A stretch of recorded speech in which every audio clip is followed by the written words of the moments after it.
is going on, everybody? It's your boy Raven, and you know what? Today, as of right now, it is almost 9 o'clock. It is Monday the 16th, and tomorrow is going to be the big day. Tomorrow is the day when Wizards of the Coast announces the Open Gaming License 2.0. Now, a lot has been said about this Open Gaming License. And I would weigh in, but I've already done it. We will continue to do it. We'll continue to do it on my channel on the live stream Saturday mornings at 11:15 a.m. Uh, I'm not sure who's going to be showing for this one, but it may just be a conversation about it. Now, personally, I am with the majority of YouTubers and other personalities who are of the mind that they're lying and that they're condescending, they're insulting our intelligence, they're gaslighting us, and by they I mean Wizards of the Coast and Hasbro. And whoever came up with this new open gaming license, whoever came up with their current PR statement. That's all I really need to say about it. But today I'm not here to address you. I'm not here to address you, the player, or you, the DM, or GM, or whatever it is. I'm not here to recommend an entire series of games to you. Because, quite frankly, I'm in the same boat as many of you. There's lots of OGL stuff up here on the hutch shelf above me. All up in the cabinets. I even have some more stuff coming. I have a few Castles and Crusades books coming tomorrow. I've got a hardcover of Mutant Crawl Classics coming tomorrow. Um, I will say this: I applaud the Basic Expert for going back and revising Atomic Punk and doing it in a way that's more than fair. Uh, like like many of you, I bought the PDF. I didn't never got around to buying the actual physical copy. So the way he's working it is I will get the updated PDF. As usual with any PDF book that is updated, I usually get updates. I download them and I keep separate files. So I will have 4 or 5 versions of the same book. So I will have the current basic expert rules version, and then I'll have this hybrid version that's coming up. Now, for those who bought the physical copy, he will be giving you, as long as you can provide an order number, he will be giving you a link to Lulu or DriveThru RPG where you can get it at cost. And to me, that's him putting you first. My question is, when will Wizards of the Coast ever do that? Well, the fact is they won't. Okay, I have to be the bearer of bad news. I don't think they will. I think they're still lying. I think there's going to be plenty of verbiage in there that's going to be. They're going to try to frame it up to make it look like they're doing you a favor. But again, I'm not here to address you today. I'm here to address none other than Wizards of the Coast and Hasbro. As much as I'm done with you, I have to give you a little bit of background. First, I want you to look at this right here in the window next to me. That was my introduction to official Dungeons and Dragons, or Advanced Dungeons and Dragons 2nd edition. We played it, we had a lot of fun, but do you want to know what my actual very first foray into Dungeons and Dragons was? It was Hero Quest. I regret that I don't have that game anymore. Because we used Hero Quest and GURPS, what rules could apply, to create our own adventures when we ran out of adventures in the box and we couldn't get our hands on the expansions. And then this came along. Oh, sorry. This came along. And we found that the molds for the hero figures were exactly the same. And so, for the most part, we really didn't use the maps that came with the box much. We just retooled the board and used that. Everything else that came from the first quest box we used. That was in 1994. I still remember some of 1994. I remember the Black Sabbath tribute album, Nativity in Black, dropped. Had Biohazard, Megadeth, Rob Halford, a few others. It was a lot of fun to listen to. And we listened to it while playing this. We were really tempting fate. And I can tell you this much, I got plenty of scars to show tempting fate was sometimes not a great idea. But from right there, and yes, I'm still addressing you, Wizards and Hasbro, I went from that to this one, Kingdom of Karamikos, Kingdom of Adventure. And you really have to love that cover. That cover was gorgeous. Then there was Glantry, Kingdom of Magic. This is one I picked up later. As a matter of fact, by the time I got my hands on a copy of this, it was in a reddish box with a big red dragon on it and a knight standing against it. And it was called Introduction to Advanced Dungeons and Dragons, 2nd edition. And I still found Karamikos, still found Glantry, picked up Mark of Amber, and I picked all 4 of those up when KB Toys was going out of business. I actually got my hands, before that, I got my hands on a copy of this. Mine was a different cover, naturally.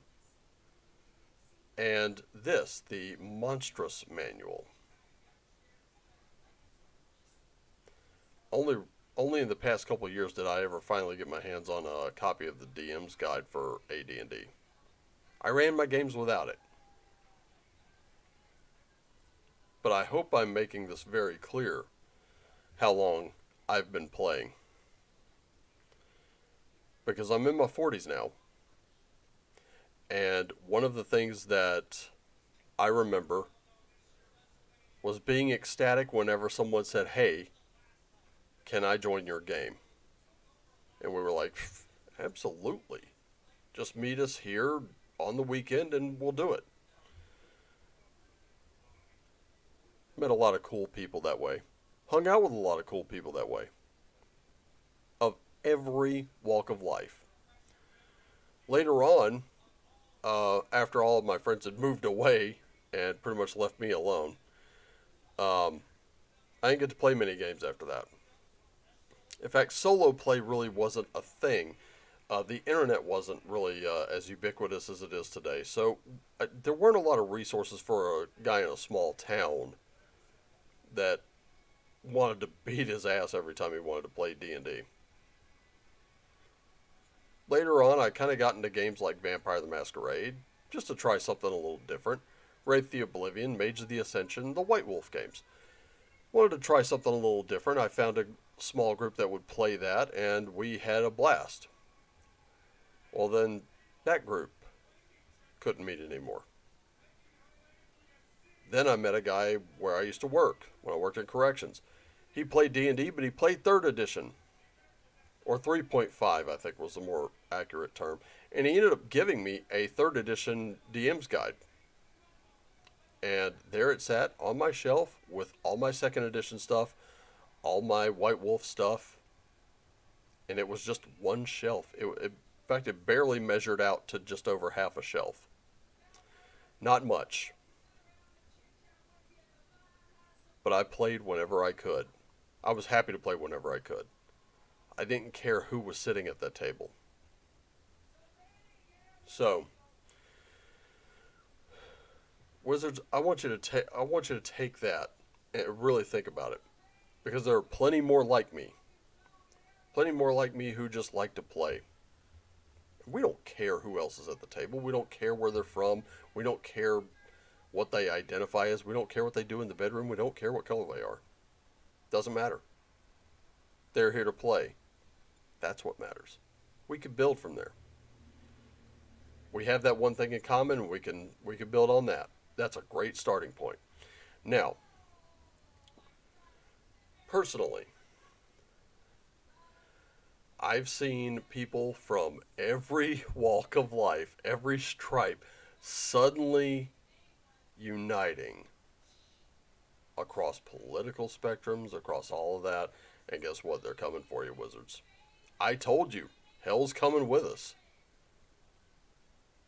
Those cancellations really hit differently, didn't they? I think they did.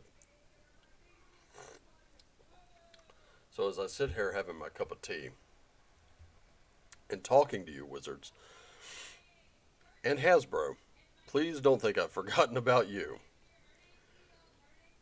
I think I can also show you a picture of what my 5th edition material looks like. The only book that's not pictured in there is Oz, which I just got recently. But let me tell you something. I've got D&D 2nd edition. I've got AD&D 1st edition. Got the Rules Cyclopedia, Wrath of the Immortals. So I do have BECMI and BX. And then I have 5th edition. Dragonlance was a letdown. Do you want to know what the secret is here, Wizards? I'll help you. That's what I'm here to do. I'm here to help you. Believe it or not. As much as you've pissed me off, as much as you told me to go fuck myself, not by your words, but by your actions. As much as you've done that, I'm still willing to help you. Not because I'm a great guy. I'm certainly not. I hold grudges. I'm not going to lie. But in this case, I'm willing to let it go. I'm willing to let a whole lot of things go to join in with my fellow players and fellow DMs, fellow lovers of this game and this genre in particular, this flavor of role-playing game. I'm willing to put aside all those differences because of the love of that game right there. No matter what edition it is. So let me help you. With Spelljammer and Dragonlance, Wizards, it was a simple copy, paste, and update the rules to 5th edition. That's it. You managed it with Eberron. You made a great game with Eberron. You did pretty well with Curse of Strahd. Where the hell is the problem? You said you didn't change for a few loud voices, and I'm going to call bullshit right there, because you certainly did. Otherwise, Strixhaven and Radiant Citadel would not have been a thing. So, please don't gaslight us. This is the 21st century, not the 19th century. We don't use gaslight anymore. Unless you're playing Wretched Epoch or Victorious by Trollord Games. If you haven't checked those games out, you probably should.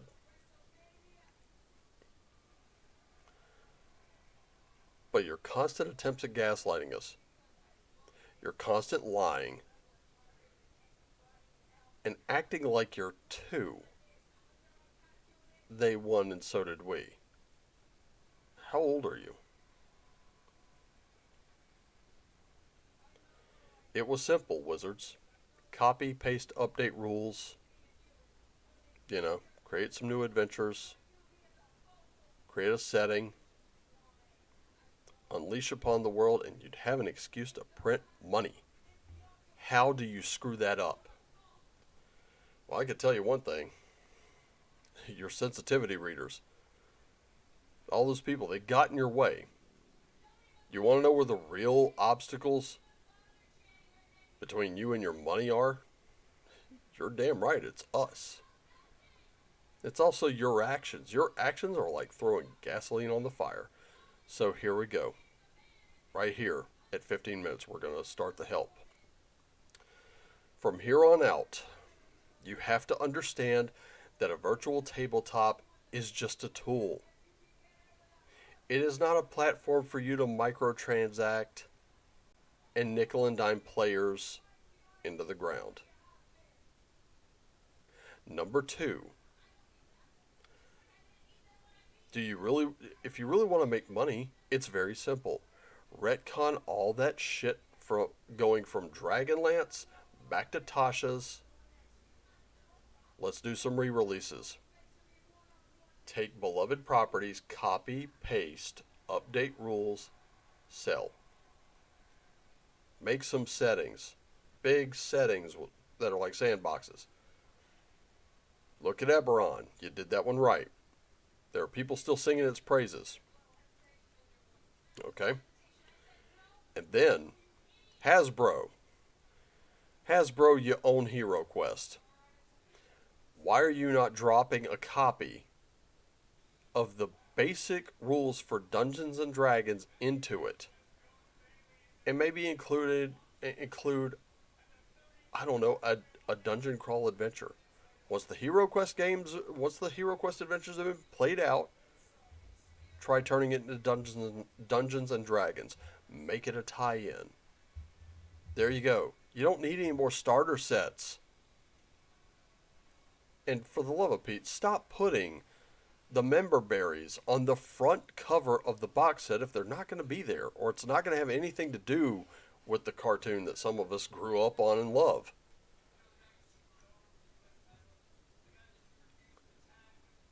Then all you got to do is just offer D&D Beyond as a means for players to go and play. And stop tying the PDFs to your stinking virtual tabletop. This is not a difficult equation. The simplest answer to getting that money, give the people who care about this game what they want. That's it. Just give them what they want. Also, about this new OGL, there's not going to be one. No, Wizards, there's not going to be one. Let me tell you how this is going to go. These are the only acceptable responses from you, Wizards. Let me give you the script. After giving it much thought over the last few days, we realize that we at Wizards of the Coast at Hasbro have ultimately let you, the fans of this game, the world's greatest role-playing game, Dungeons and Dragons, we've let you down. And for that we apologize. And so we've made the following changes to the OGL. OGL 1.0b will contain none of the language we proposed in the draft that we initially proposed.